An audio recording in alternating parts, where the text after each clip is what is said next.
Graças e paz, meus irmãos, bom dia. Feliz de estar aqui com vocês.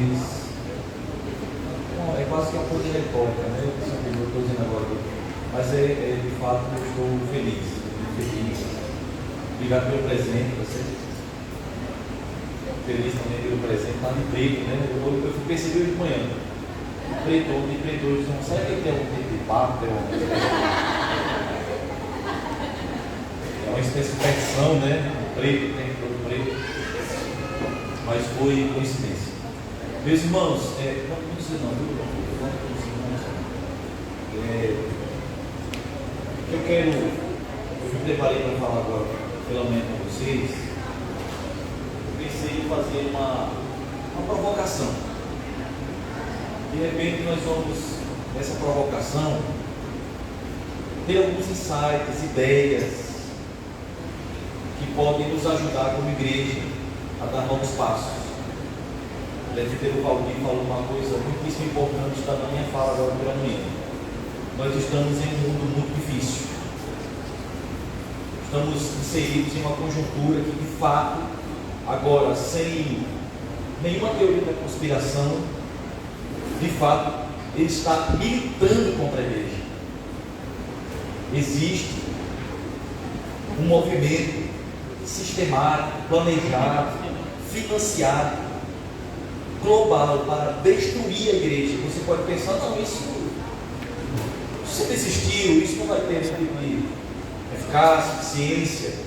Eu posso lhe assegurar que esse movimento não vencerá a igreja do Cristo, nem o Cristo da igreja, mas, sem sombra de dúvidas, vai criar um ambiente de Estado, velozmente criando um ambiente perfeito para uma perseguição ostensiva e vitoriosa contra a igreja, como dizem as profecias, que o homem da iniquidade vai batalhar contra os santos e vai ser exitosa a sua batalha.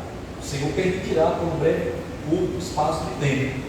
Eu não vou falar sobre escatologia não, quem esteja pensando talvez assim, que ela vem o pós-tribulacionista falar sobre a tribulação. Eu não vou para a tribulação. Eu falei com uma irmã de uma igreja que eu pastorei, ela disse: pastor, o senhor acha justo mesmo que eu, foi logo eu, Jesus ele deixar passar pela tribulação, eu, pastor? Eu digo: irmã, a senhora não sei, né? Mas eu tenho certeza que eu mereço. E talvez me ajude a ser salvo, porque eu sou ruim demais. Mas eu quero iniciar pelo texto, capítulo 5 de Efésios, e aí eu faço algumas observações aqui de natureza doutrinária, teológica, e a gente vai entrar nas ponderações, né? Diz o seguinte o texto, capítulo 5 de Eclesiastes, capítulo 5 até o verso número 21. Portanto, Efésios, Eclesiastes, profeta Eclesiastes, para pegar a sequência logo. Efésios, capítulo 5. Portanto, sede imitadores de Deus como filhos amados, andai em amor como Cristo também nos amou e se entregou por nós como oferta e sacrificou o aroma suave. Mas a prostituição e todo tipo de impureza ou cobiça nem sequer sejam mencionados entre vós como convém os santos. Nem haja indecências, nem conversas tolas, nem gracejos obscenos, pois essas coisas são inconvenientes. Pelo contrário, haja ação de graça. Porque bem sabeis que nenhum devasso, puro ou avarento, que é idólatra, tem herança no reino de Deus. Ninguém nos engane com palavras sem sentido, pois é por causa dessas coisas que a ira de Deus vem sobre os desobedientes. Portanto, evitai a companhia deles. Pois no passado erais trevas, mas agora sois luz no Senhor. Assim andai como filhos da luz. Pois o fruto da luz está em toda a bondade, justiça e verdade, procurando saber o que é agradável ao Senhor. Não vos associeis às obras infrutíferas das trevas, pelo contrário, condenai-as. Pois é vergonhoso até mesmo mencionar as coisas que eles fazem às escondidas. Mas todas essas coisas, sendo condenadas, manifestam-se pela luz, pois tudo que se manifesta é luz. Por isso, se diz: desperta porque dormes, levanta-te dentre os mortos, e Cristo te iluminará. Portanto, estai atentos para que o vosso procedimento não seja de tolos, mas de sábios, aproveitando bem cada oportunidade, porque os dias são maus. Por isso não sejais insensatos, mas entendei qual é a vontade do Senhor. Não vos embriagueis com vinho, que leva à devassidão, mas enchei-vos do Espírito, falando entre vós com salmos, hinos e cânticos espirituais, cantando e louvando ao Senhor de todo o coração. E sempre dando graças a Deus por tudo, em nome do nosso Senhor Jesus Cristo, sujeitando-vos uns aos outros no temor de Cristo. Meus irmãos, qual é o contexto dessa carta? Paulo está preso em Roma. Essa carta foi escrita provavelmente entre os anos 62 e 64. É provável que o apóstolo Paulo tenha se decapitado entre os anos 65 e 67 depois de Cristo. Portanto, ele está nos últimos anos do seu ministério. E preso, ele tinha mais limitações. Talvez uma das coisas que o apóstolo Paulo mais apreciasse, talvez, estou conjecturando, né? Era o contato com as pessoas, o fato de poder viajar e conhecer novas pessoas e anunciar a Cristo. Em algumas cartas ele fala sobre as suas intenções, por exemplo, ir à Espanha, quando ele escreve aos romanos, o desejo de conhecer os irmãos de Roma. Quando ele escreve a carta aos romanos, teve visto que não foi ele que plantou aquela igreja, que nasceu de maneira orgânica, e ele queria conhecer aquela igreja para partilhar com os irmãos algum dom, né? E ele, inclusive, fala sobre seu ministério, seu apostolado. Ele fala também das suas intenções. E agora o apóstolo Paulo está preso. Mesmo assim, ele quer se relacionar com as pessoas. Ele quer, de alguma maneira, dividir aquilo que ela aprendeu. Ele quer partilhar com elas aquilo que ele sabe. E nessa carta, ele escreve sobre dois grandes temas. Há muitos temas nessa carta. Essa carta é considerada a carta mais eclesiológica do Novo Testamento. É a carta que ensina mais a igreja. Ele tem preocupações em tratar sobre dois temas muito importantes, que são centrais dessa carta, que é a soberania e a supremacia de Cristo em seu ministério e a vida cristã. Ele vai tratar sobre as questões de relações de natureza social, como a igreja deve se relacionar com esse mundo, como a igreja deve se relacionar entre si e como as famílias devem se portar diante de Deus, da igreja e da sociedade. Inclusive, capítulo 5, logo na sequência, os versos 2 a seguir, vai falar sobre isso.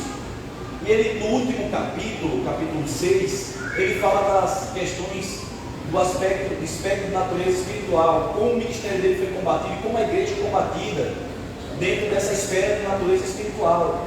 Ele usa os termos potestades, ele usa o termo poder desse mundo, ele vai falar sobre coisas que são desconhecidas para nós, do campo visual, palpável, tangível, mas que são tão reais como as coisas que nós podemos tocar. Inclusive ele faz uma comparação interessante sobre princípios espirituais com a armadura de um soldado romano, né? E dentro de contextos assim mais literalistas, assim, isso é interpretado como sendo algo substancial. Por exemplo, que nós temos de fato uma espada. Vocês vão achar engraçado, mas isso acontece. Eu estive em uma reunião de oração em dado momento e a pessoa que estava dirigindo a oração disse: meus irmãos, agora nós vamos batalhar espiritualmente. E agora chegou a parte boa, né, da oração. Então eu estava só glorificando, adorando, mas agora chegou a batalhar para os crentes entrarem na ação. Esse cada crente pega a sua espada. Eu fiquei assim naquele. É uma coisa, né, espiritual, então. E aí de repente eu abri meus olhos, só por curiosidade assim. Eu acho que era o menos espiritual que estava lá, e abri os olhos para ver se alguém tinha alguma coisa nas mãos para me copiar, para ficar mais ou menos igual. E o pessoal estava assim, né? E eu fiquei com vergonha de ficar assim, com a mão assim. Eu fiquei, aí ele abriu os olhos também, disse: pastor, cadê a sua espada? Eu procurei essa para mim, eu pensei que estava no chão, tinha caído, não sei. Então a interpretação de natureza literal, né? A espada do Espírito. Mas o texto está dizendo, a espada do Espírito, que é a palavra de Deus. O escudo da fé. Então são comparações de capacete da salvação, enfim. Mas essas figuras usadas pelo apóstolo Paulo implicam em princípio de natureza espiritual, que de fato nós temos uma emanação de Deus, uma investidura de Deus, de autoridade, de poder espiritual sobre as potestades desse mundo. Portanto, existe de fato, além da nossa batalha de natureza pessoal, com a corrupção, com o pecado, com as tentações, com a consciência, existe sim um inimigo, né, real, que de maneira articulada e muito bem planejada, sistemática, ataca a igreja e cada um de nós na tentativa de nos destruir. Inclusive, o Apocalipse diz que o diabo, o vosso adversário, o tentador dos vossos irmãos. Quer dizer, existe não apenas um plano coletivo para nos atacar coletivamente como igreja, mas existem ações de fato diabólicas para atingir cada um de nós. Você pode até não se dar a devida importância nesse sentido, mas o diabo dá. A sua queda para ele é bem importante, tá certo? Talvez a gente seja pouco vigilante em relação à nossa conduta de fé, à nossa vida cristã, mas para o diabo isso é muito sério. Ele quer de fato que você dê mau testemunho. Isso vai ser muito importante para os seus planos maquiavélicos, né? Então, o apóstolo Paulo vai tratar sobre esses dois grandes temas centrais e alguns temas adjacentes nessa carta aí. O que me chama a atenção no capítulo 5 desse texto que eu li, que ele se reporta à igreja dos Efésios com uma espécie de explanação sobre valor e natureza moral.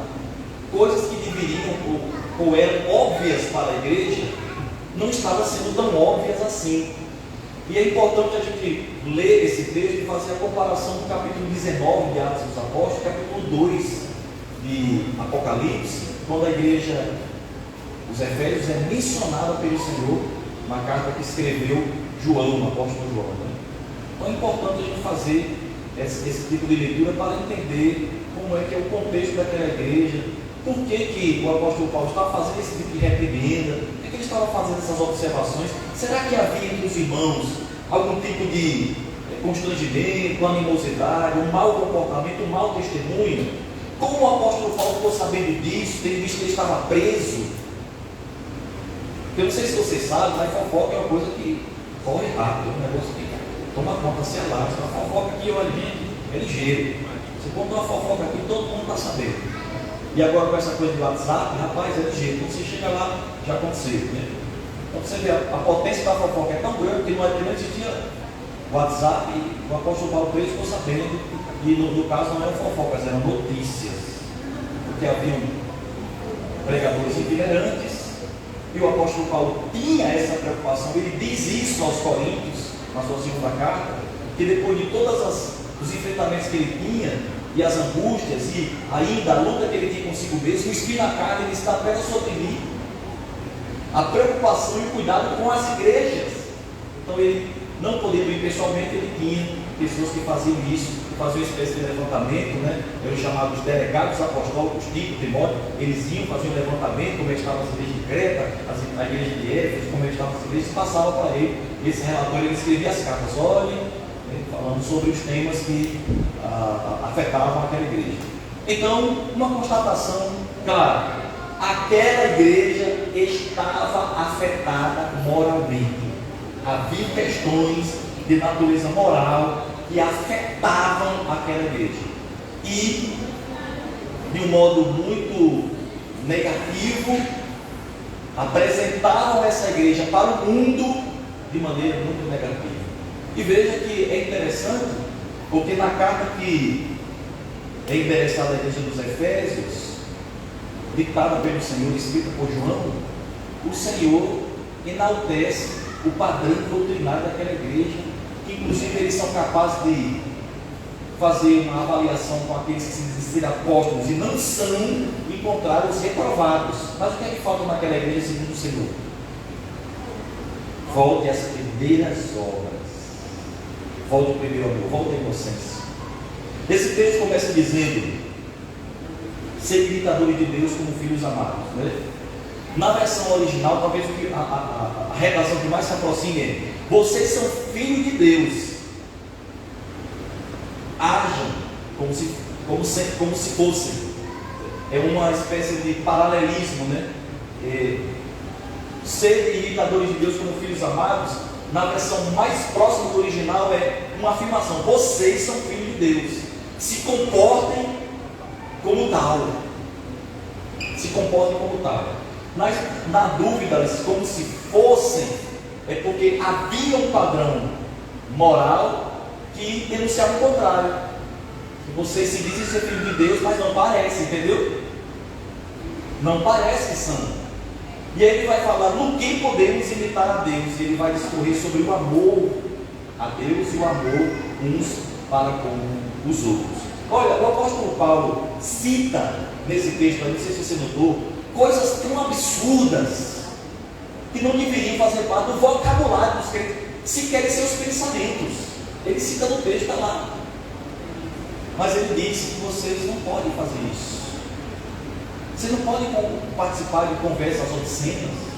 Vocês não podem, eu vou traduzir, vocês não podem rir de piada imoral. Você não pode estar em ciclo de conversas de natureza libidinosa. Você não pode ser correr da má notícia, levar fofoca de um lado para o outro. Coisas absolutamente corriqueiras e morais e óbvias que não deviam fazer parte da igreja de Deus. Aí você olha para o capítulo 19 de Atos, como foi que essa igreja nasceu? Segunda viagem do apóstolo Paulo, segunda viagem missionária, ele chega em Éfeso e encontra ali 12 discípulos, é interessante, né? Encontra 12 discípulos. Quem escreveu fez questão de colocar o número 12, talvez para fazer uma associação aos discípulos de Cristo. E ele diz: vocês conhecem o Espírito Santo? Não por acaso ele cita também no verso 18 aqui: vocês são o Espírito Santo, não sabem que existe Espírito Santo. E ele orou, e o texto diz que o Espírito Santo caiu sobre eles, né? Interessante essa expressão, caiu, né? Caiu sobre eles, porque essa expressão ela não é literal, não é que o Espírito Santo caiu, chegou nos Efésios, só que ele disse: tropeçou e caiu na vida. Esse não é o sentido. É para que a gente entenda a intensidade e a proporção na qual o Espírito foi derramado. Então, essa é a sensação que eles tiveram, de que algo caiu sobre eles. Uma chuva, né? Alguma coisa desse tipo. Uma emanação sobre eles. Mas é a força, a intensidade do Espírito Santo. E eles falaram novas línguas. E o apóstolo Paulo não investiu tanto tempo quanto investiu com a igreja dos Efésios em qualquer outra igreja. Ele passou 3 anos e meio. E lá ele fundou uma escola. Pegou uma sala emprestada e fez um curso teológico. E ali ele instruiu muitos homens. Mas, Vitor, capítulo 20 diz que quando o apóstolo Paulo se despediu dos Efésios, ele sequer voltou na cidade, porque havia um movimento também de natureza social, né? O que impactou a cultura, a igreja impactou a cidade. Ele foi perseguido pelos idólatras da cidade, os adoradores de Diana, não pôde voltar lá por causa da balbúrdia. Ele chamou os presbíteros em Mileto, melhor dizendo, ele chamou os presbíteros, e um texto muito dramático do apóstolo Paulo. Ele se despede deles, chorando, eles se abraçam, se beijam, e diz: vocês nunca mais vão me ver. Mas o que ele diz ali revela um pouco do que ele escreve depois. Ele diz: quando eu sair daqui, se levantarão loucos devoradores no meio de vocês, que não pouparão o rebanho. Ele está falando de quem? Vai lá no capítulo 2 de Apocalipse, nós vamos encontrar um grupo que circula de modo itinerante nas igrejas, chamado Nicolaítas. Nós podemos compará-los aos liberais de hoje, aqueles que têm muita retórica, que a retórica está muito fundamentada no sofisma, e aí eles falam mentiras como se fossem verdades, e anulam princípios que afetam o padrão moral da igreja. Aí está a questão da provocação. O que é que nós estamos absorvendo hoje de nossa cultura, que parecem ser verdades, mas são mentiras mascaradas, contrariam o que a Bíblia diz e enfraquece o nosso padrão de natureza moral. Veja que há um efeito. Não é sem efeito, há um efeito. O efeito é produto daquilo que se pensa, daquilo que se comenta, daquilo que se enxerga como verdade. Porque para o apóstolo Paulo e para todos nós aqui, aquilo que a Bíblia ensina está cristalizado para nós como ordenança, mandamento.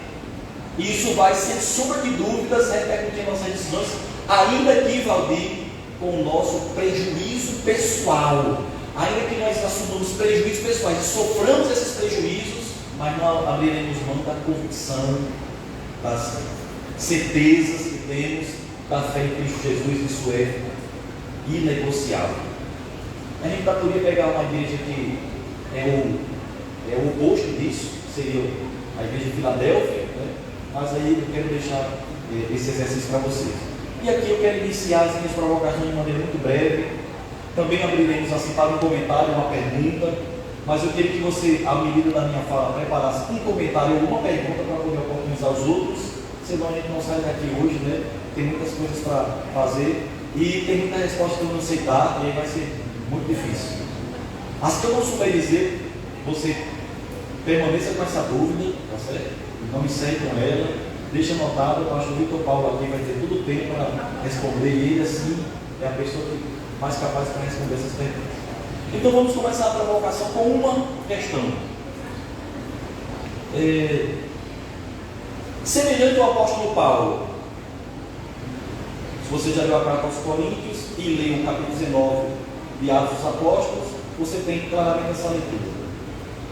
Segundo o contexto histórico cultural do apóstolo Paulo, conflituoso, demonizado, difícil, veja que ele diz, os dias são maus.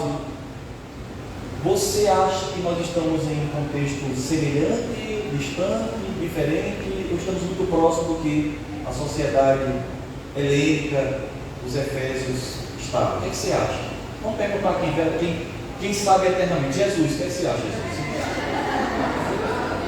Inclusive eu vou dizer, tá certo? Vou dizer lá em Mossoró que eu conheci a esposa dos filhos de Jesus. Quer dizer, ao contrário? O que você acha? Estão muito diferentes, muito semelhante, né? Vocês concordam com Jesus, gente?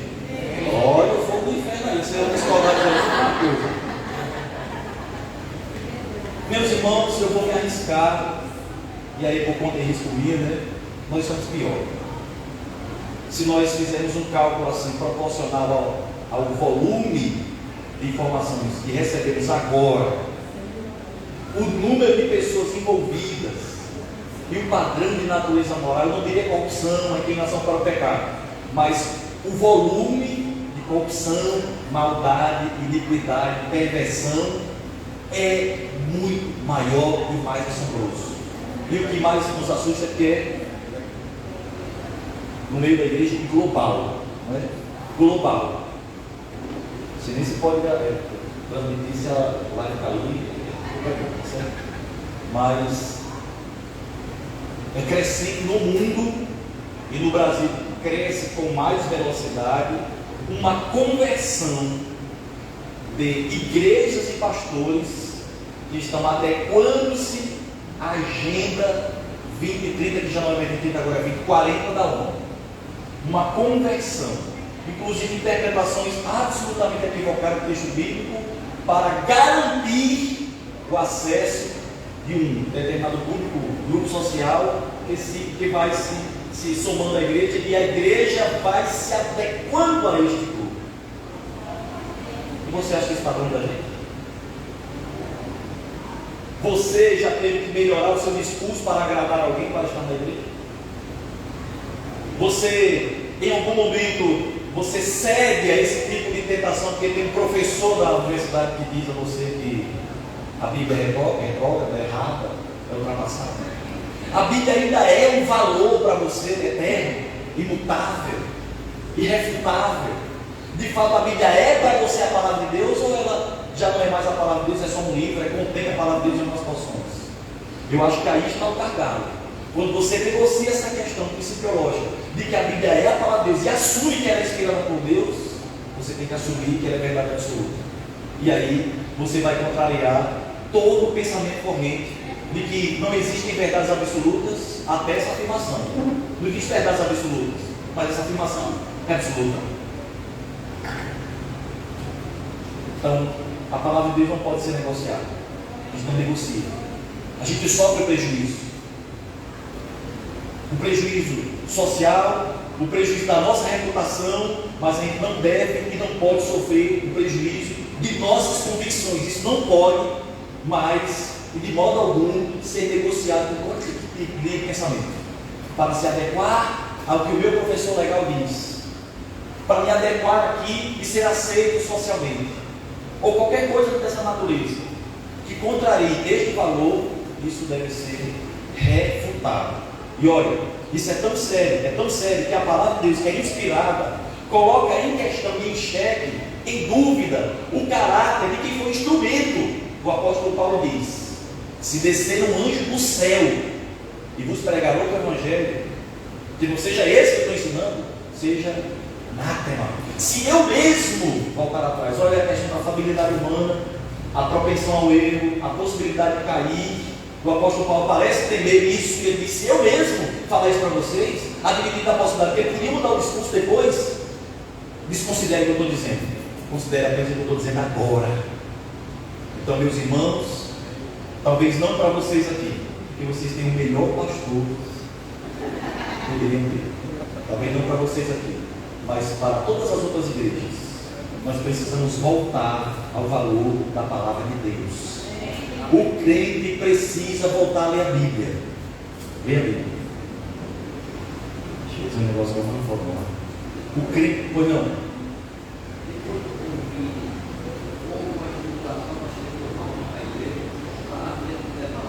Certo.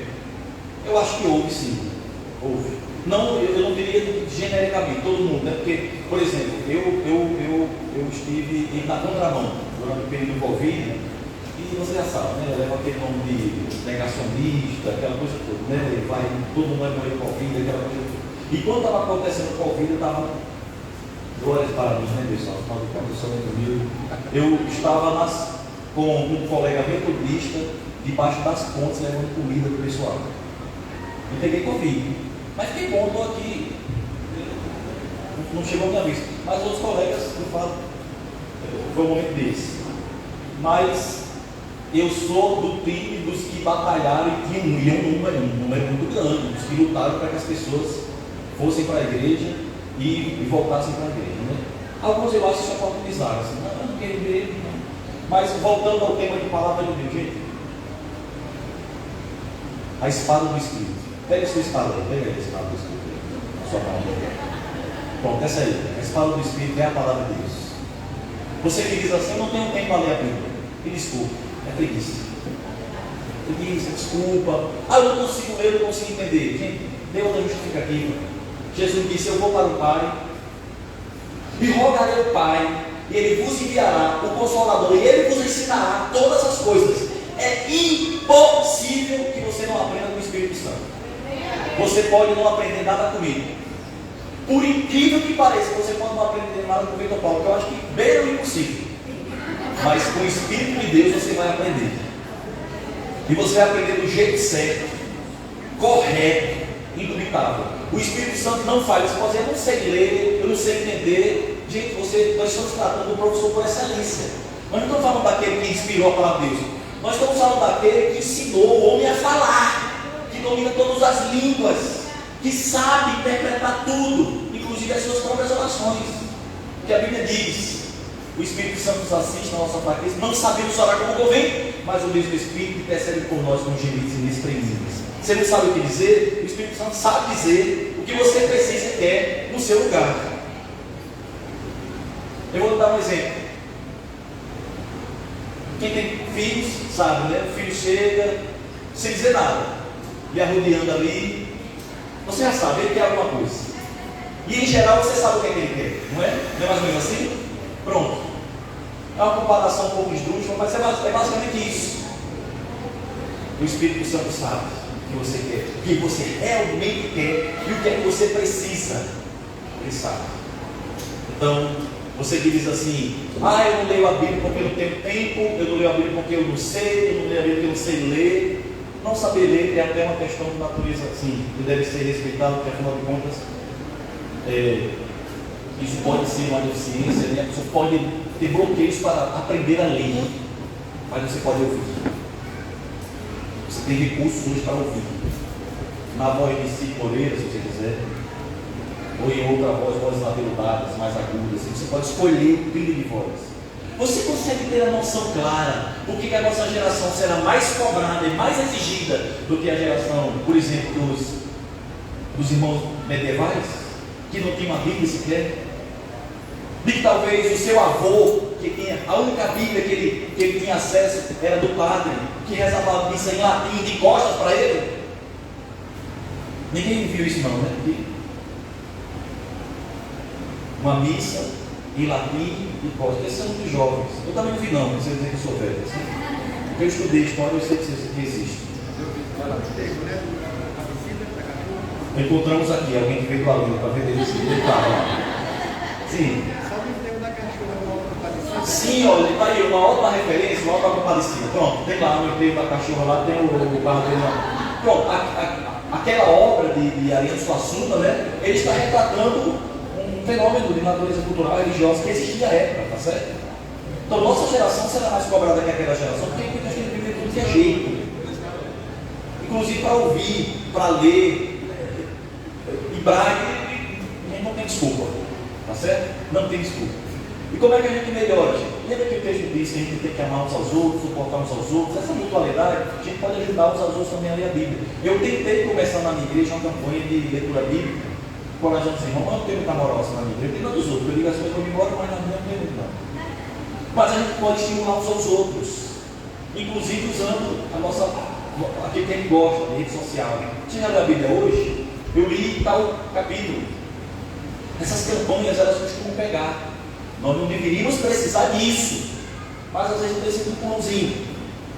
E aí essas coisas, quando a gente toma gosto pela Bíblia, gente, quando a gente tem prazer na Bíblia, quando a gente lê e entende que está lendo, a nossa vida muda, o nosso comportamento muda.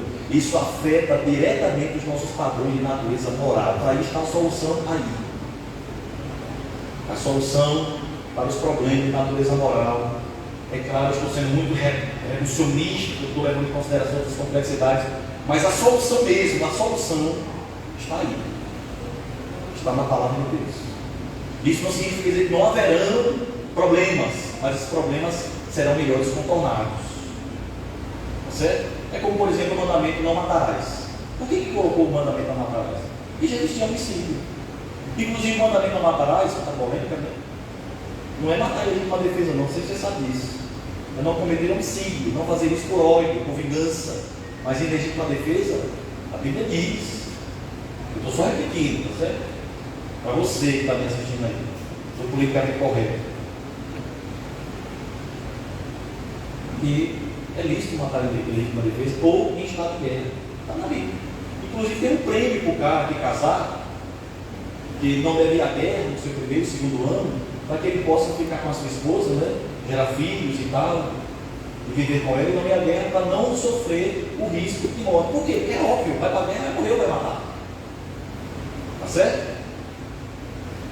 Vamos até parar com essa história, deixa para lá, questão de morrer e matar, mas a questão de natureza moral. Bíblia primeiro, tá certo? Segundo, já estou terminando, viu, pessoal? Quem quer que termine, diga amém. Amém, irmã disse amém. Estou terminando. Não posso continuar. Se eu puder continuar, meu irmão, diga amém agora. Ele disse vencer, a senhora perdeu. É brincadeira, é retórica, é brincadeira. Então, gente, a segunda questão aqui, o impacto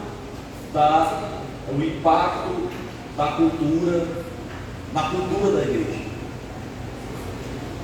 Vitor Paulo também isso aí vai falar para vocês a questão da distinção entre a cultura coletiva, a cultura comunitária, a cultura regional. Você sabe que existem essas distinções, né? Por exemplo, no Natal se diz vice. O natalês diz não sei o que, vice, né? Em Mossoró não diz muito o vice, mas usa o oxe, né? Que é próximo do Ceará, até o Brasil Poidiga, né? Poidiga. Inclusive a minha filha, rapaz, ela está aprendendo. A minha filha, ela é um fenômeno, minha menina de 8 anos. Ela aprendeu o idioma de Mossoró, mas ela só fala dos moçoroenses. Em casa ela fala o idioma natalense. Estamos eu, a mãe. Então, quando a gente vê ela falando moçoroense, aí ela se dá conta que falou, né? Ela diz, mas eu só vou falar na escola agora. Ela disse assim, não tem nenhuma tradução. Mas ela adquiriu todo esse vocabulário. Olha só. Aqui 265 quilômetros, 270 quilômetros entre uma cidade e outra, mas existe já uma distinção. cultural, a maneira de ver a vida, a maneira de ver a questões de natureza regional. Por exemplo, existem distinções de comportamento de uma igreja para outra, né? Você vai a outra igreja, você vai identificar algumas mudanças assim, que são exclusivamente comportamentais, não tem nada a ver com mandamentos bíblicos, muito embora alguns comportamentos sejam justificados pela Bíblia, mas não tem um texto bíblico que diz, faça isso, tá certo? Não cabe história, depois eu posso contar, estou deixando vocês curiosos, né? Mas eu vou contar algumas delas aí. Mas aí se existe esse tipo de diferença no comportamento, e esse comportamento ele se torna um padrão para aquela comunidade, criou uma cultura, tá certo?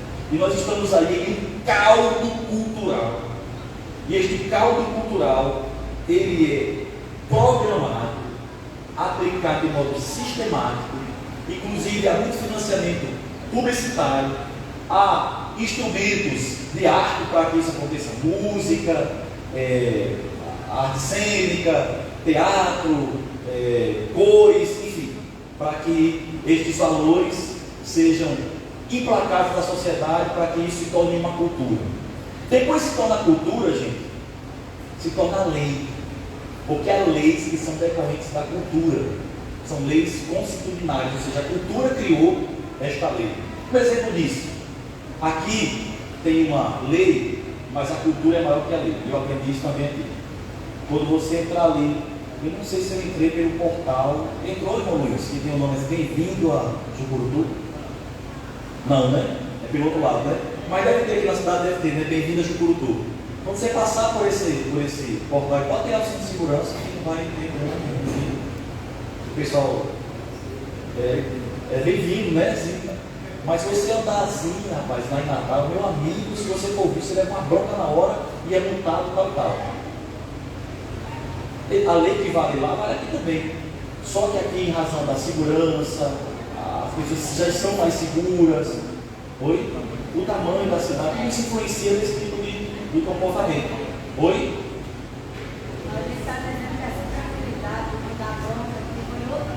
Foi. E é misericórdia, Jesus. Repreenda federal. Entende, gente? Então, cultura. O que é que você tem que identificar?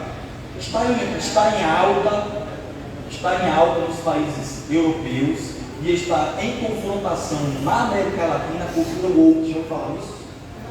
Cultura woke. Está em declínio, por incrível que pareça, na América Latina. Sabe por que a cultura woke está em declínio na América Latina? Porque ainda há uma efervescência religiosa entre católicos e evangélicos. Ainda que o número de evangélicos e católicos nominais sejam maior do que o número de evangélicos e católicos confessionais, praticantes e tal.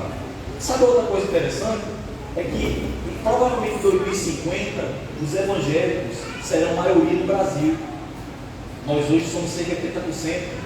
A probabilidade é que os evangélicos sejam maiores. Que evangélico é esse em 2050? Essa é a questão. Que evangélico é hoje? É esse, né? Ontem eu estava vendo um vídeo fazendo estudo de caso. Eu estava vendo um vídeo de um ex-pastor. Ora, se o pastor já é difícil, o ex, vá para longe. Né? O ex-pastor que hoje é espiritualista. Olha só, o cara já criou um mecanismo que ele utiliza e pragmático. Porque o que acontece? Ele disse assim, os evangélicos estão perdendo. Esse cara, na concepção dele, ser pastor já é uma coisa superada. Ser pastor já não. Porque a classe já foi, sempre eu posso chamar de classe, né? Já foi tão estigmatizada, com tanta coisa negativa, que ele quer se distanciar desse título. Então ele já não é mais pastor, nem quer mais igreja. Ele não quer mais. Ele quer agora uma outra coisa, mas continua dentro desse espectro religioso. Ele é espiritualista. E aí dialoga entre a fé evangélica e o ocultismo. Por exemplo, o pacto que eu fiz com ele, não, brincadeira. Ele faz pactos de riqueza. Já entrou o elemento coach, né? Aquela coisa, ele é aquela pessoa que orienta você a seguir. Eu fiquei tentado, pessoal, vai ser nesse pacto, isso está na certo mesmo. Não é que queira ser rico, não, só para isso dar certo. Gente, isso é um absurdo. Aí você vai lá, não sei se é o caso dele, porque eu parei aí, não tem mais para investigar. Mas você vai fazer a curva ali da do nascimento da fé, das decisões que ele tomou relacionadas ao ministério, que o levou ao ministério. Em geral, não é nenhum preconceito, tá certo? Pelo amor de Deus. É apenas uma avaliação de natureza estatística. Em geral, são pessoas que nascem em contextos neopentecostais, onde essas questões de natureza eclesiológica, absolutas em relação à confissão da verdade, ao estudo das escrituras, a preparação meticulosa daqueles candidatos ao ministério, essas coisas são relegadas à vocação, ao talento. Fulano tem talento, então bota aqui para pregar. Aí ele prega o pessoal sabendo, não importa o que ele está dizendo, porque o pessoal também tem filtro para ouvir e dizer assim, isso aí está errado. Isso que ele está dizendo não tem nada a ver.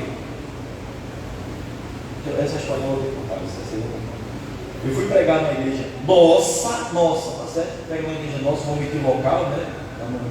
Eu fui pregar na igreja nossa para pastores da região. É longe, tá certo? Não é aqui, não, é bem longe. Agora foi de lá. Tinha um dobro de pessoas que estavam aqui, a maioria eram pastores, e quando eu terminei a pregação e tal, contei um testemunho, houve comoção, aquela coisa toda, e eu achei, bom, eu vou fazer, eu de manhã foi glórias para mim, né? Não sabia que Deus tinha preparado para mim na porta da igreja. Quando eu ia saindo assim, um irmão me abordou e disse, pastor, eu sou de cidade fulano de tal. Mas eu queria me fazer uma pergunta, a pregação foi até boa, mas o pessoal chorou aí e tudo. Mas o senhor tem algum dom? Rapaz, eu fiquei pensando, será que eu tenho? Sei. Diz que eu não vi milagre, não vi nada, lá o paralítico não andou, o cego não viu, não choveu, tá? Eu fiquei, agora pronto, tá difícil, né?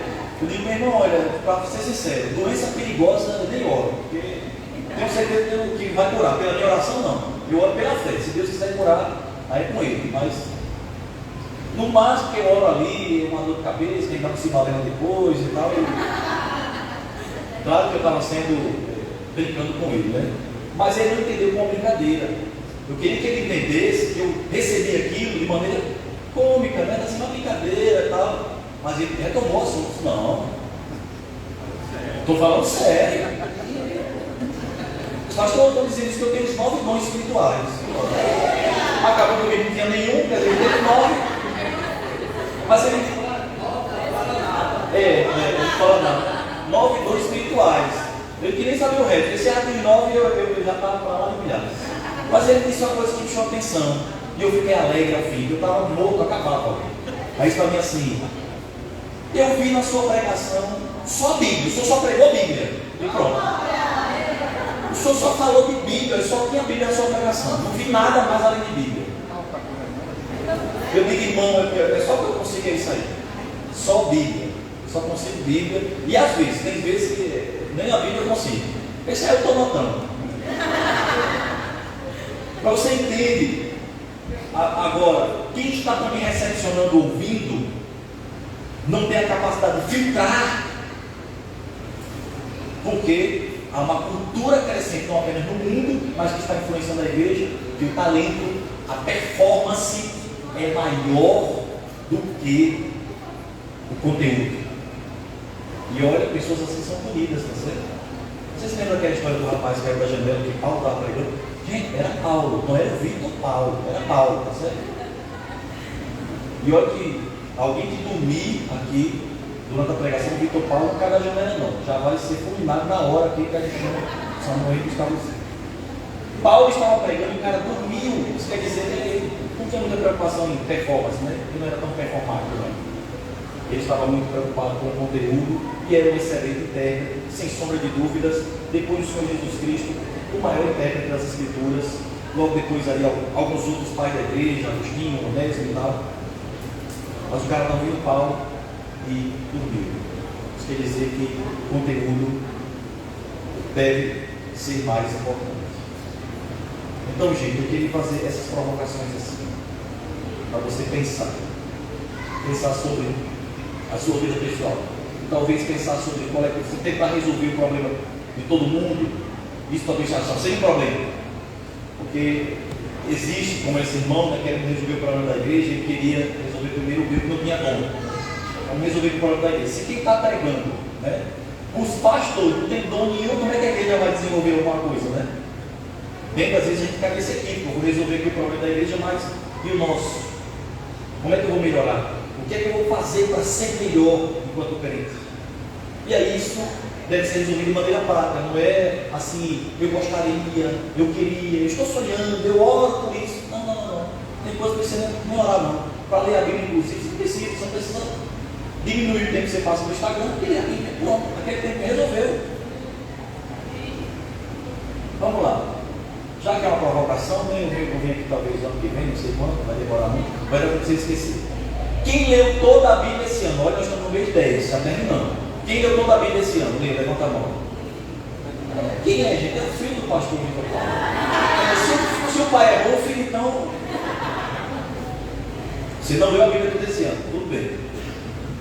Quem leu todo o Velho Testamento esse ano? O novo não, só. Eu sei assim. Você está igual ao meu filho, outra historinha. Você está igual ao meu filho. A professora da escola bíblica me chamou. Disse, pastor, eu queria conversar com o senhor, eu sou do seu filho. Meu Deus. Tem 10 anos. O que é que eu já gelando, né? Você fala, o que é que o meu não é igual ao seu, não. Só dá orgulho, não. O meu dá uma preocupaçãozinha. Pastor, por que não consegue estar lá na escola bíblica? Eu pensei, ele virando a mesa, né? E tal. Aí eu disse, o que é que ele está fazendo? Já peguei no cinturão. Ela disse, não, pastor, porque todas as perguntas ele responde. Aí é meu filho, né? Eu digo, irmã, é meu filho, né, irmã? O que eu posso fazer? Esse pastor ele quase dá aula para os outros filhos. Eu faço uma pergunta, eles faz uma pergunta na Bíblia, Alex. Eu já falo logo, eu. Não, deixa eu responder, quando eu responder tal coisa, né? Ele já responde na frente. Aí eu queria que o senhor conversasse com ele, para ele dar espaço para outro menino, não sei o que, não sei o que. Eu digo, irmã, a senhora não sabe o que é esse menino. Tem dias que ele fica para avaliar a minha pregação. Ele tem 10 anos. Ele diz, no dia que ele fica, eu fico todo me tremendo. Eu fico pregando olhando para ele. Quando eu tenho que pregar, sabe o que ele diz? André só prega melhor do que o senhor. Quando eu era só pregando, ele disse assim, pastor, pai, pregue igual, você está vendo, pai? É assim que você tem que pregar. Ou então o senhor errou naquele versículo. Se ele estivesse aqui na hora que eu falei aquele negócio do profeta, Eclesiastes, ele tinha dito na frente de todo mundo aqui. Ele disse, não é isso não, pai, é rezos. Mas qual é a razão da participação dele? E isso é o que me preocupou. Fica entre nós aqui, nem transmite isso aí. Ninguém não se apaixonou pela professora.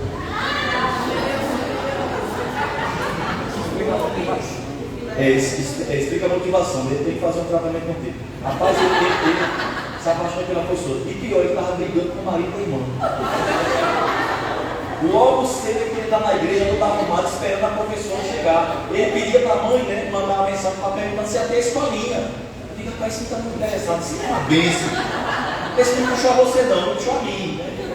Só que ele estava apaixonado pela professora. E eu vi ele botando defeito no marido da irmã. Ele também prega, né, pregador, isso não que ele desse a oportunidade a ele. Mas uma criança, isso vai ser elaborado depois, né, para resolver a vida dele. Mas nós que somos adultos cometemos erros mais graves, por causa de paixões que nós temos também. E nem são paixões inocentes que vão passar, como é o caso do meu filho, que um dia vai esquecer, essa irmã talvez tenha esquecido.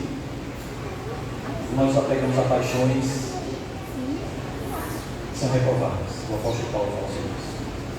Nosso coração está apaixonado pelo dorama. É assim que faz, como é assim.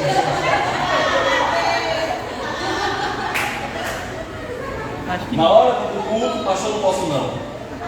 Eu tenho aqui um negócio para resolver, eu estou orando o que está resolvendo. Muito importante, coisa muito importante. Eu estou orando. Acho que ninguém assiste não aqui. Dorama só é em canal fechado, né? Eu tenho Netflix. Tem no YouTube episódio? Não. Dorama. Só tomara que não chegue no YouTube, porque se chegar é o nosso fracasso. Acabou-se a nossa página. Aí o YouTube é aberto o tempo todo. Você vê essa Netflix, você tem que pagar. Você tem aqui uma coisa elementar, condenação nenhuma ao dorama não. É bem do Rio que assiste a novela da Globo. Não sei quem assiste a novela da Globo. Quem assiste já está condenado, não tem mais chance. Mas estava na Bíblia para ele terminar. Só o servo de Deus aqui que leu o Velho Testamento todo esse ano. Então vamos deixar o Velho Testamento, que é livro grande demais, complicado, negócio antigo, que eu não entendo. Novo Testamento, quem leu o Novo Testamento esse ano?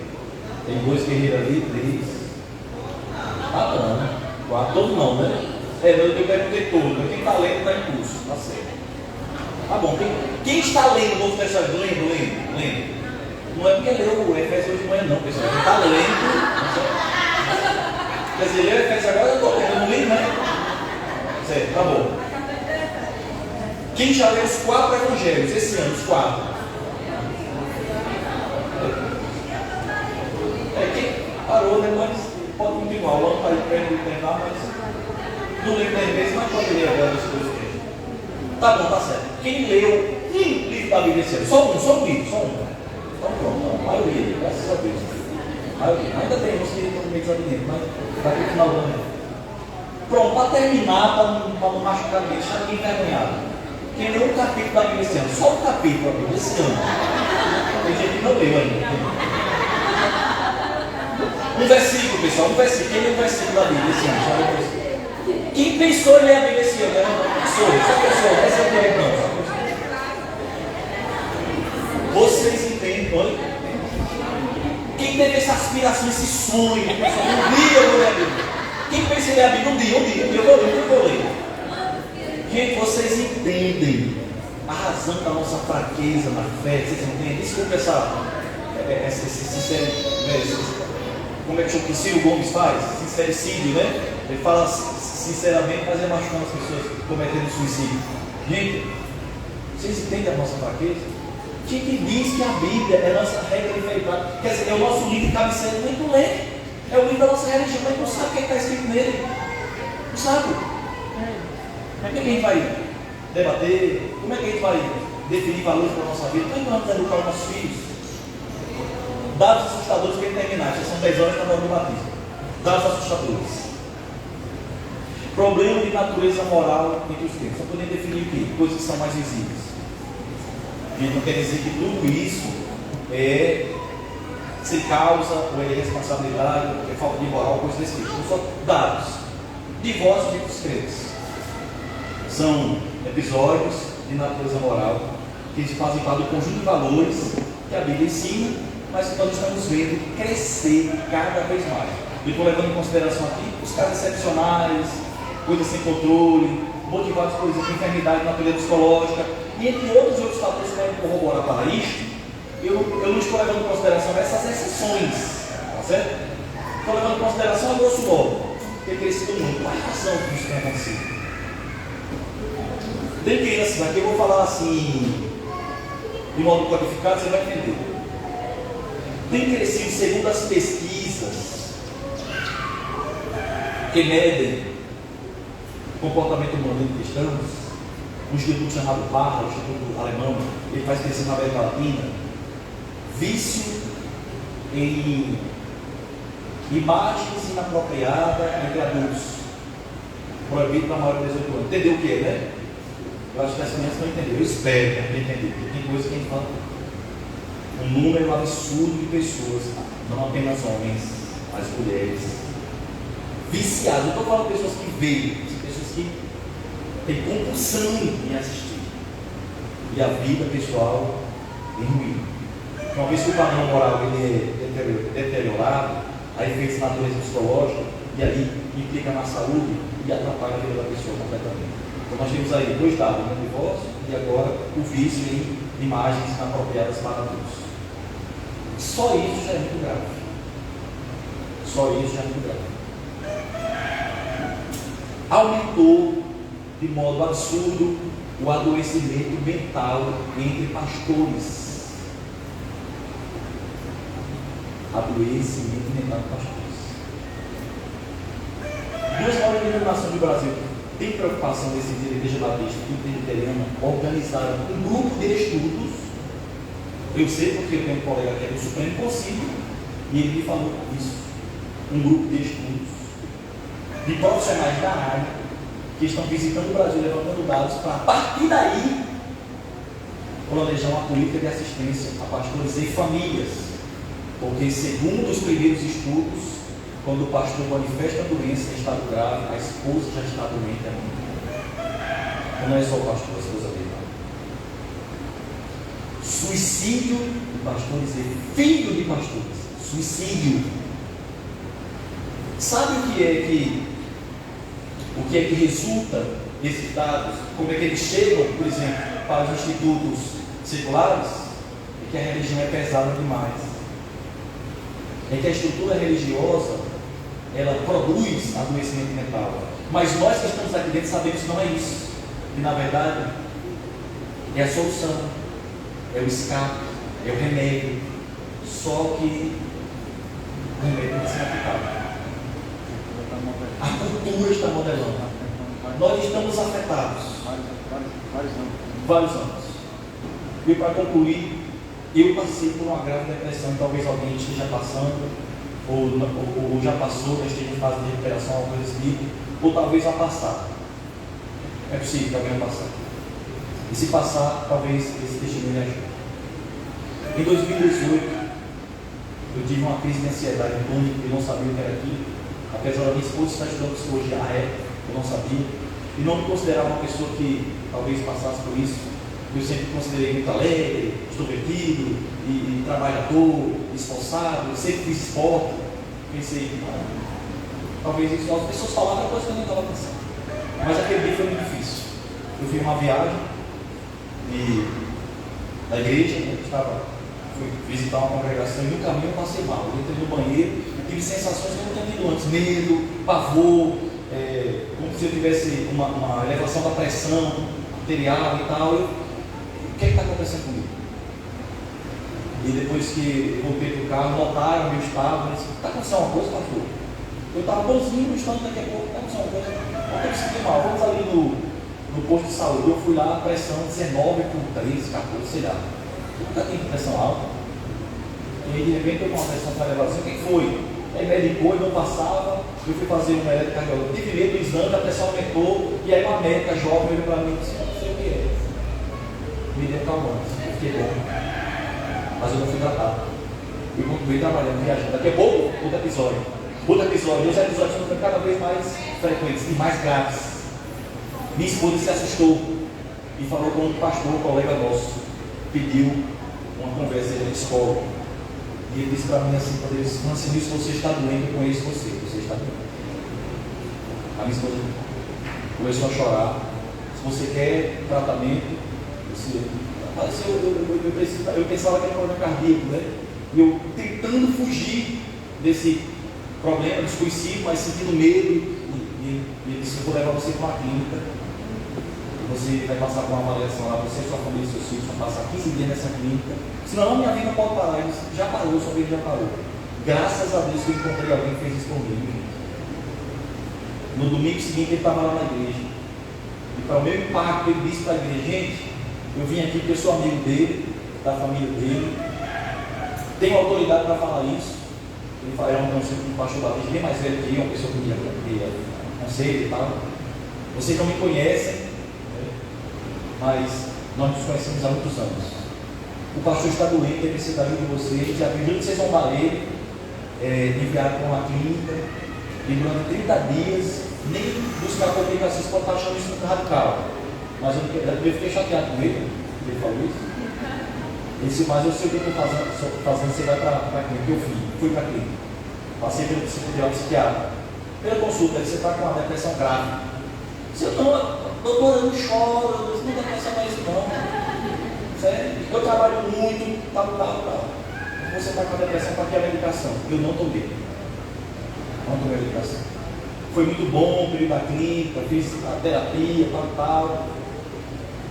Quando a clínica terminou hoje, amanhã eu viajei para São Paulo.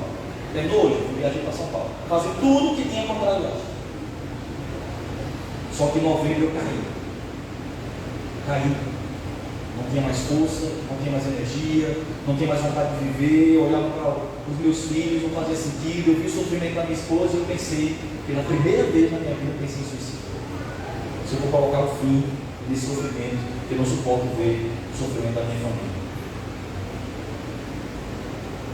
E eu contei para minha esposa. O mal dela foi que eu fiz isso. Contei para ela: se eu tenho contato, talvez eu tenha cometido suicídio, ela estava livre hoje, não é? Falei que era besteira. Estava uma viúvona ali, nova. Eu contei para ela. E ela me levou para o psiquiatra. Se você vai, eu precisei disso. Você vai. Eu sou uma pessoa muito autônoma e tal, autônomo de mim, não sei o que e tal. Mas se você vai, eu não tenho como resistir, porque eu estava mal, eu tinha caído literalmente. E eu comecei um tratamento duro, longo e difícil. 3 anos e meio tomando remédio. No primeiro período de tratamento, eu tomava 12 medicações por dia. 12 medicações por dia. A minha mãe me via na rede deitado lá, que eu não tinha força para me levantar, porque eu precisei de auxílio para tomar banho, para ir ao banheiro, para comer. Tudo. Quem me via disse: morreu, esse cara morreu. Pessoas disseram: minha esposa está viúva. Colegas do ministério foram à igreja que o pastor Iavar e disseram assim: olha, procura o pastor, vai ficar bom. A minha terapeuta perguntava para mim assim, e ela perguntava, era retórica, eu não sabia que era retórica. Ela disse: o que você acha que vai ficar bom? Eu dizia: não. Ela estava medindo, né? Eu disse: não, eu tenho certeza que eu não vou ficar bom.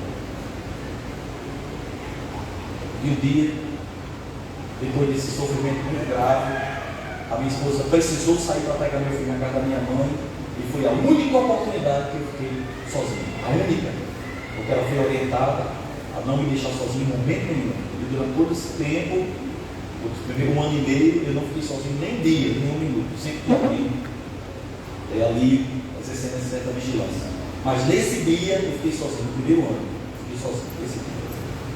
Ela disse: eu preciso ir. Você vai ficar bem, senhor? Vai ficar bem. Eu já tinha lido que a medicação que eu tomava, se eu tomasse em excesso, me levava a coma, provavelmente. O remédio é escondido. Escondido. Mas uma pessoa que está planejando por esse tipo, não é dia para a noite. Eu entendo as pessoas que passam por isso, que eu passei por isso, eu sei disso. Então eu observava que momentos eram mais apropriados, quando é que eu podia fazer isso. Gente, parece uma coisa assim absurda, e hoje quando eu olho para trás, eu entendo por que eu pensei assim, mas parece que não era eu. Mas eu sei que era o meu estado adoecido. Mas eu planejei meticulosamente o suicídio. E quando a minha esposa saiu, eu fui direto na medicação. Eu sabia o que estava. A medicação eu tomava na mão, não era eu tomar a medicação, uma pessoa me dava na minha mão. Eu fui até a medicação. Quando eu peguei no saco, parece um exagero, era um saco de medicação, cheio de remédio. Peguei no saco, em cima da mesa, uma voz disse: não faça isso. Não é o fim. É o início de uma nova vida. O Senhor me socorreu.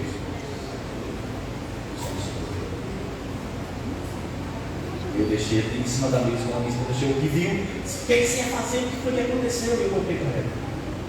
Ela caiu em prantos. Eu disse: eu não fiz isso, não foi por mim.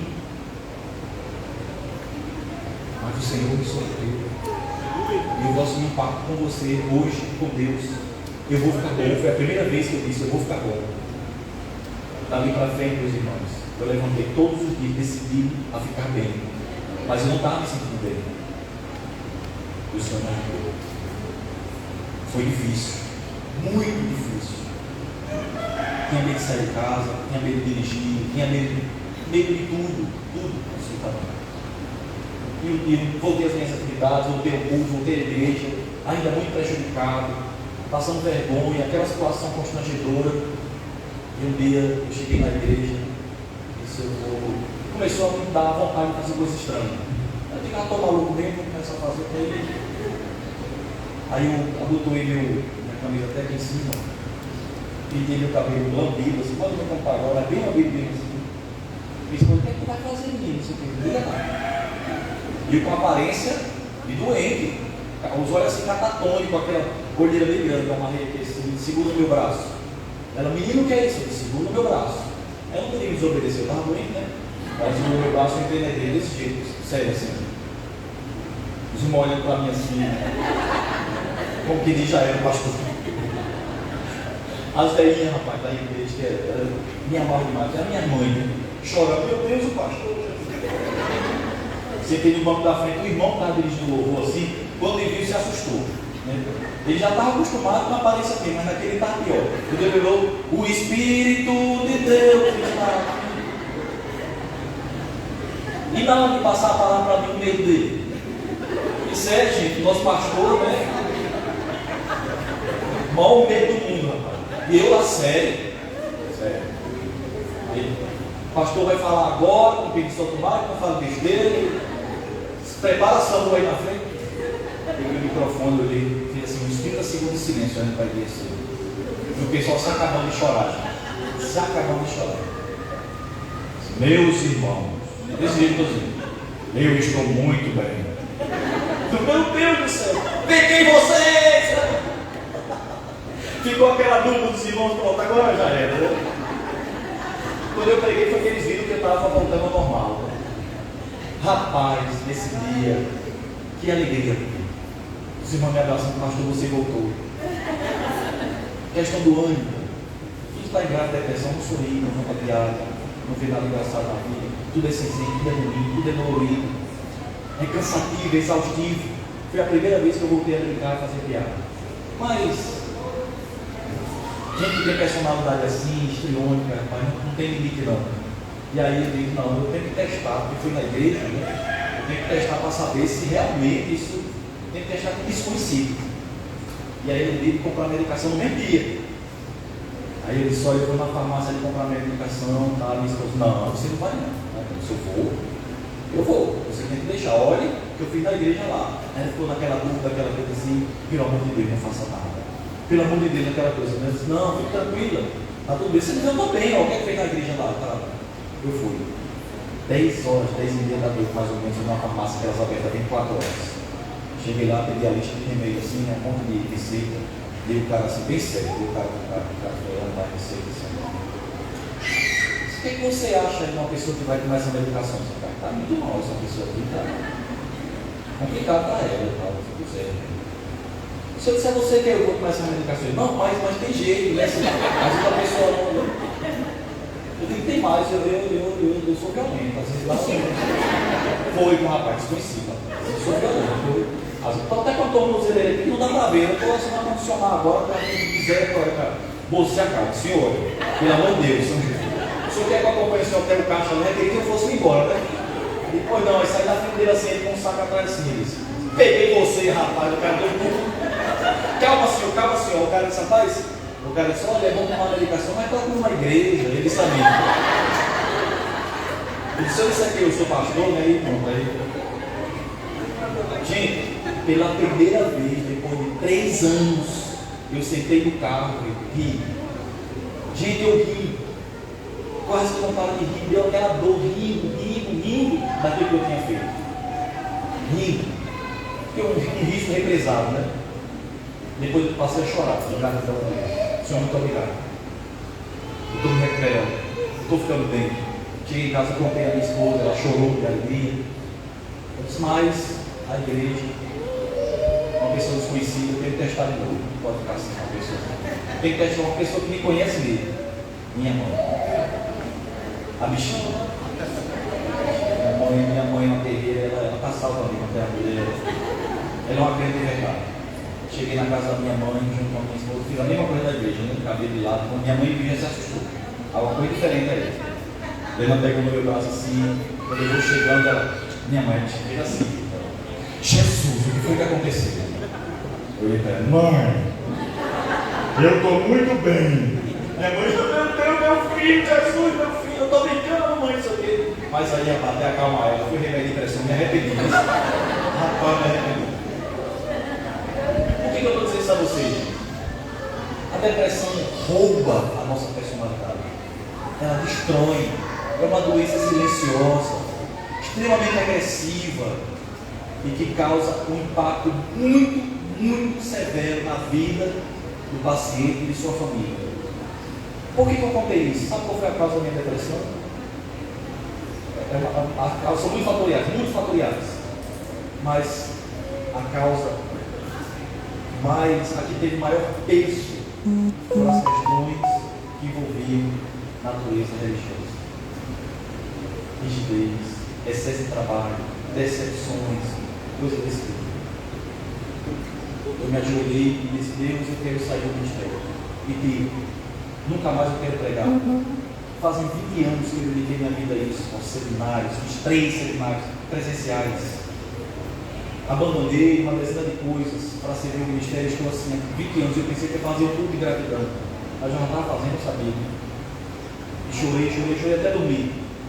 Um ano depois, eu me lembrei que eu fiz essa oração. Eu estava celebrando a ceia na igreja que eu era pastor. Um ano depois, eu estava celebrando a ceia e me lembrei que eu fiz isso. Gente, me bateu uma vergonha.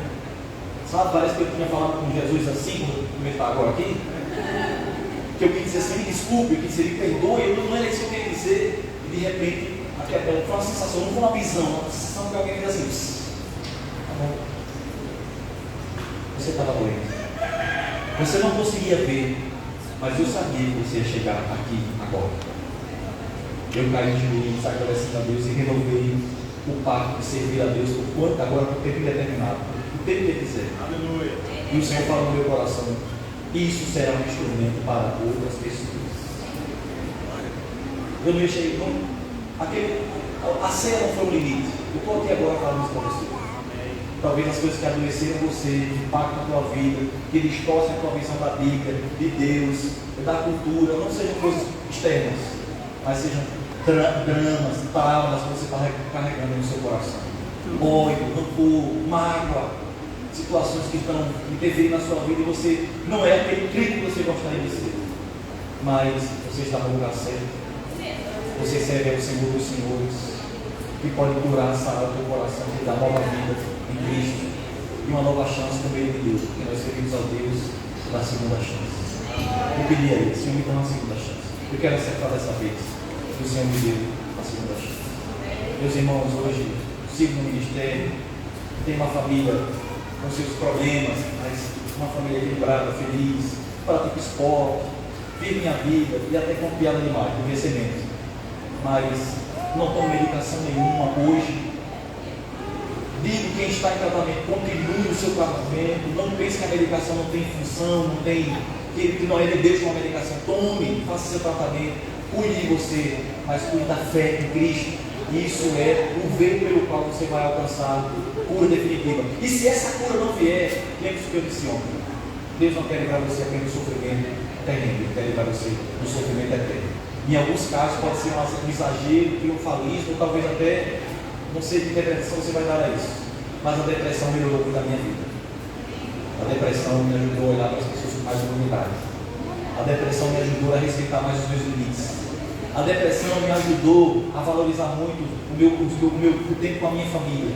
Há dias, eu vou ser honesto com vocês, há dias que eu estou no culto, aqui, pensando que eu queria estar com meu filho agora, jogando futebol. Eu queria estar com ele agora fazendo aula de jiu-jitsu. Porque essas coisas vão deixar marcas eternas nele.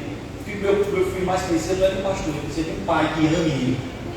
Que a minha esposa mais precisa não é de um sacerdote, a minha esposa precisa de um homem que proteja ela.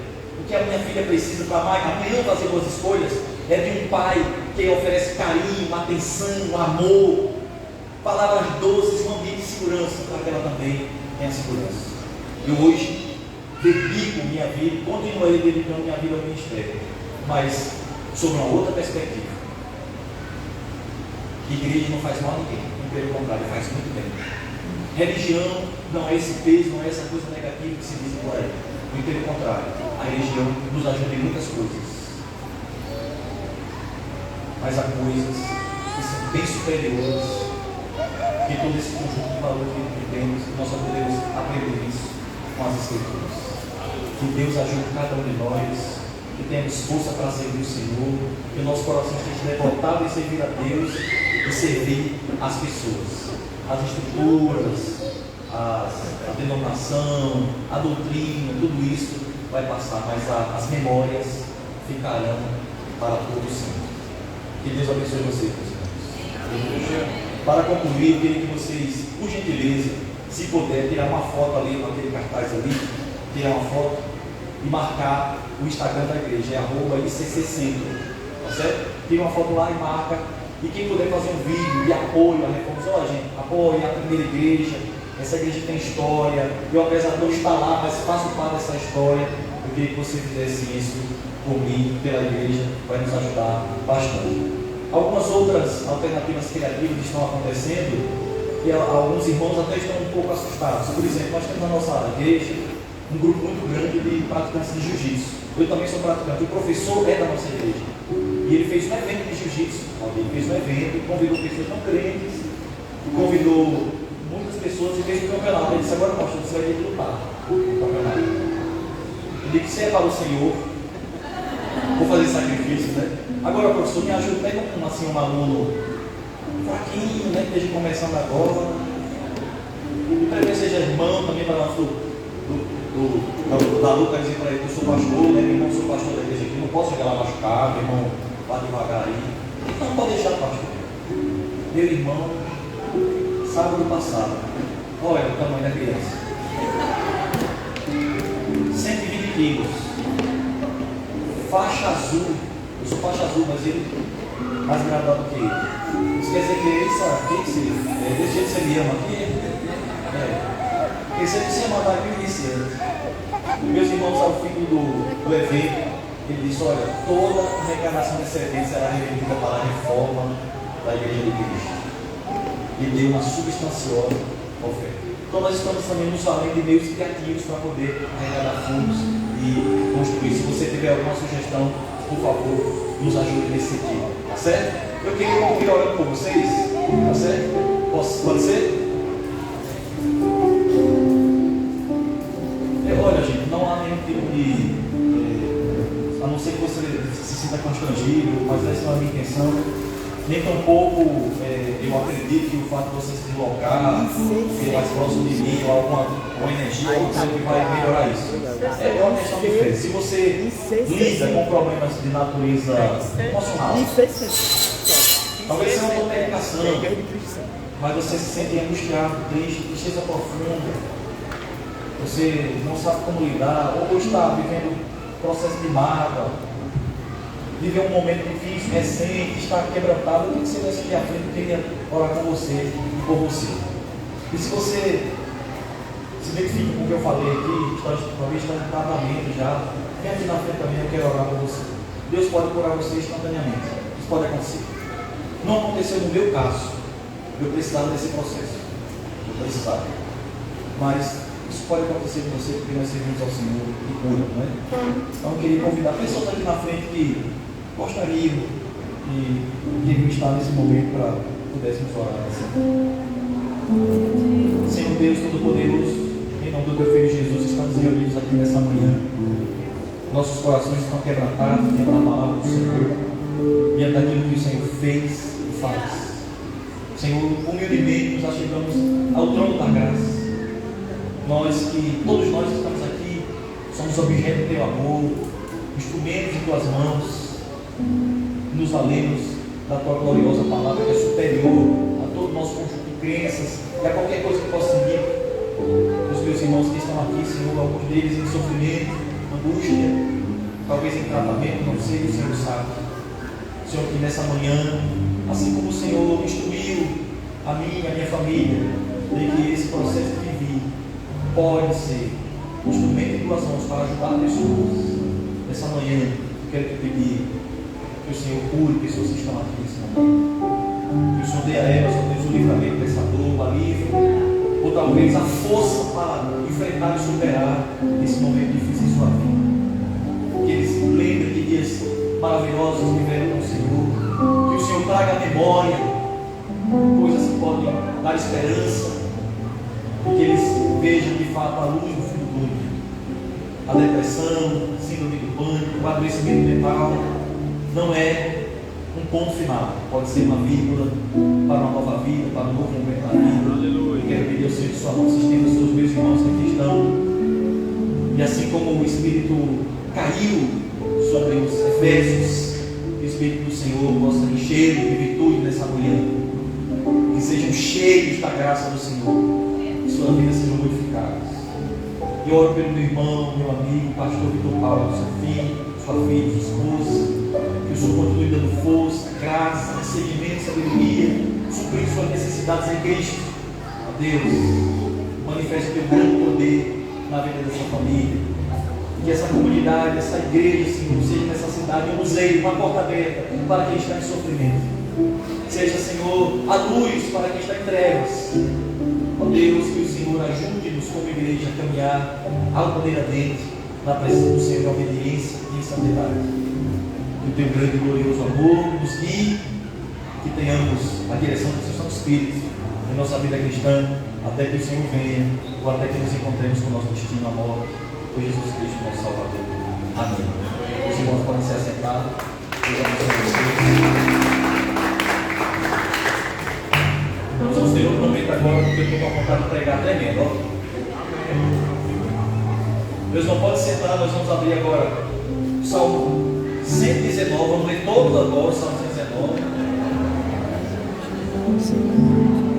Fica bem. Obrigado pela oportunidade, pelo convite, pastor Vitor Paulo. Deus abençoe você e a igreja. Muito obrigado.